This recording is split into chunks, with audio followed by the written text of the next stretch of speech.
beautiful. That's fantastic. I love it. I've been watching it unveil. The Louvre comes to New York, right?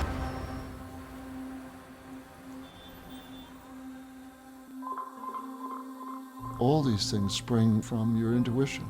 And then all of a sudden there's that moment when you understand how to do the inevitable thing. It's like having an epiphany, where you say, that's it. Now, then you have to work through all the details. And we all know God and the devil are in the details.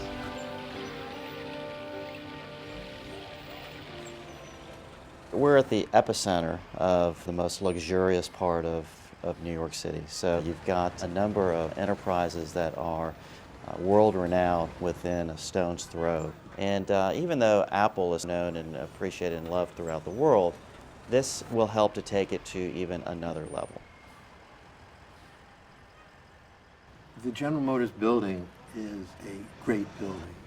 Its retail was woefully inadequate. I felt there was an opportunity to create something that would be architecturally splendid and a retail presence if I had the right retailer. And in my mind, Apple was the tenant for this space before I bought the building. The three elements that really make this store spectacular are the stone, the stainless steel, and I'd say the glass probably is the highlight of it all. It's the first store we've had that's underground. And we found that we could make a pure object that was an entry, that was a cube.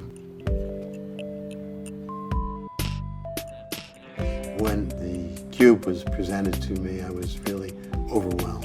It was exactly the right solution with the glass stair, the elevator. I thought, this is phenomenal. The key is to find the very best talent everywhere in the world. And so we need partners who are willing to work with us to innovate in ways that have not ever been done before. Here we were faced with this daunting challenge of surrounding this building in glass and creating the feature element, the feature access to the store made out of glass. The design philosophy is that focus on making every single millimeter count. And it's not something you buy off the shelf, it's something bespoke that is custom to the approach that we use for Apple.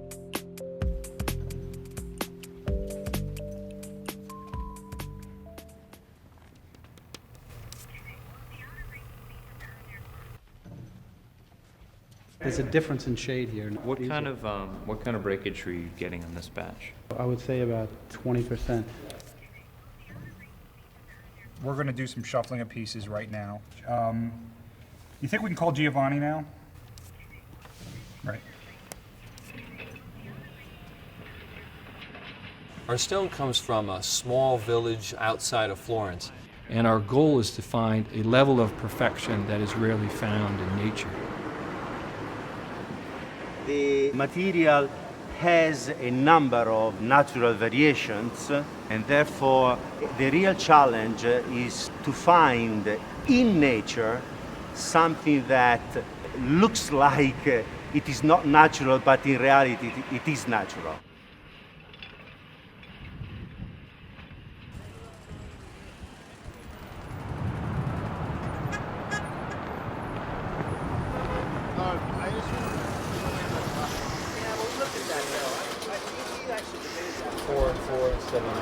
I actually think that's pretty good. Some of this stuff hasn't been done before in any of their stores, so we're going to get to see how the stainless steel gets attached to the framing. The reveals on the stainless steel panels are very crucial. Everything is figured down to the millimeter. Eighth of an inch here or there. Makes a lot of difference in this ceiling.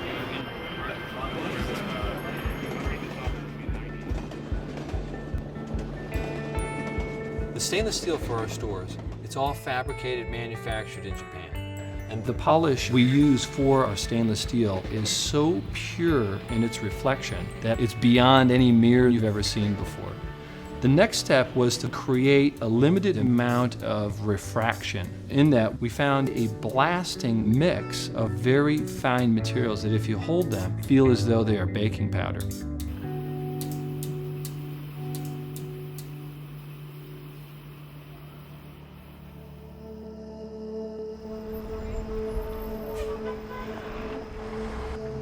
Right now, what they're trying to do is they're trying to square and plumb each individual panel. It takes time. It took us a good 4 hours just to do one column. The level of finishes on this job is higher than most jobs. The preciseness of the details. Details and finishes and the guys themselves, I think they dream about details. So I would say they're at the top of the crop. It would be hard to pull this job off if it wasn't for the quality of the men we have on this job. The people on site, they all have a sense of pride in this project that probably separates it from anything else they've ever done before. And they will bring their family and their friends and show them what they created. Kenny Locker, Staten Island, New York. My name is Anthony Palladino. I am from Brooklyn, New York. Carlos Martinez from the Bronx. Wayne, New Jersey. My name is Otto. I'm from Germany, and I'm installing a glass staircase for Apple computers. When you see it all done, I think of someone like Ted Williams or Joe DiMaggio. I mean, they made it look easy, but you know it wasn't that easy. And I would say from a construction point of view, that's true too. You make it look easy when it's over, but it wasn't at all. Light and day is more than you'll say. Just follow the day. Follow the day.